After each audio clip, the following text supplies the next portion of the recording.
যোৰহাট ঐতিহাসিক চেউনিয়ালী জামা মছজিদে ইতিমধ্যে অতিক্ৰম কৰিছে গৌৰৱোজ্জ্বল 200 বছৰ। এই 200 বছৰীয়া যাত্ৰাত বহু ঘটনা পৰিঘটনাৰ সাক্ষী এই জামা মছজিদ। আৰু সমগ্ৰ অঞ্চলৰ বিভিন্ন জাতি ধৰ্মৰ লোকক একত্ৰিত কৰি জামা মছজিদে অতীজৰে পৰাই কঢ়িয়াই আনিছে সমন্বয়ৰ বাৰ্তা।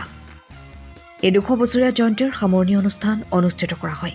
সামৰণি অনুষ্ঠানৰ প্ৰথম দিনা প্ৰয়াত শিল্পী জুবিন গাৰ্গৰ সোঁৱৰণত ৰক্তদান শিবিৰ আৰু স্বাস্থ্য পৰীক্ষা শিবিৰ অনুষ্ঠিত কৰা হয়।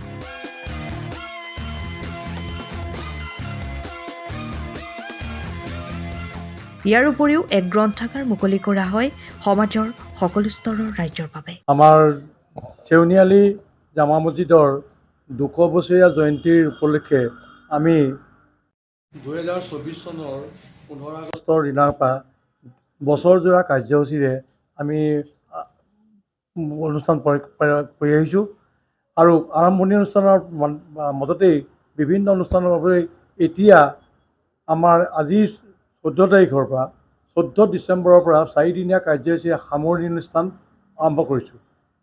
এই সামৰণি অনুষ্ঠানত প্ৰথমতেই আজি আমাৰ ৰক্তদান শিবিৰ, হিয়াৰ আমঠু জুবিন গাৰ্গৰ স্মৃতিত এটা ৰক্তদান শিবিৰ আৰু স্বাস্থ্য শিবিৰ আজি অনুষ্ঠান কৰা হ'ল।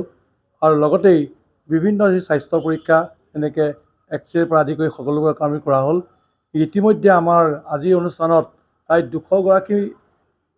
200গৰাকী ব্যক্তিয়ে স্বাস্থ্য পৰীক্ষা কৰাৰ উপৰিও 28গৰাকী ব্যক্তিৰ পৰা ৰক্তদান কৰা হ'ল।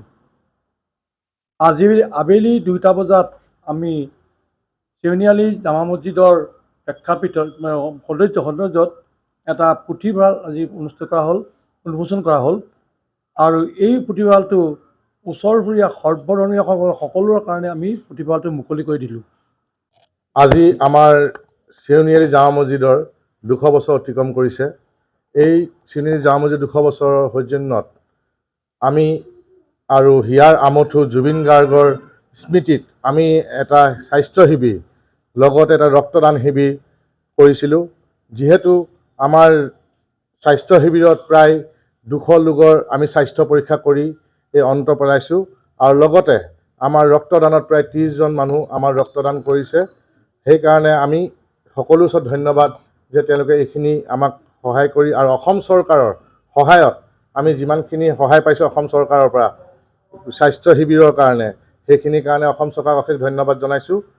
আৰু আমি আজি বিয়লি 2 বজাত আমাৰ চেউনিয়ালী জামা মছজিদৰ 200 বছৰৰ সৌজন্যত আমি এটা পুথিভঁৰালো আমাৰ উদ্বোধন হৈছে, য'ত সকলো ধৰ্মৰ কিতাপ ৰখা হ'ব আৰু সকলো ধৰ্মৰ ইয়াত মানুহক আমন্ত্ৰণ কৰা হৈছে।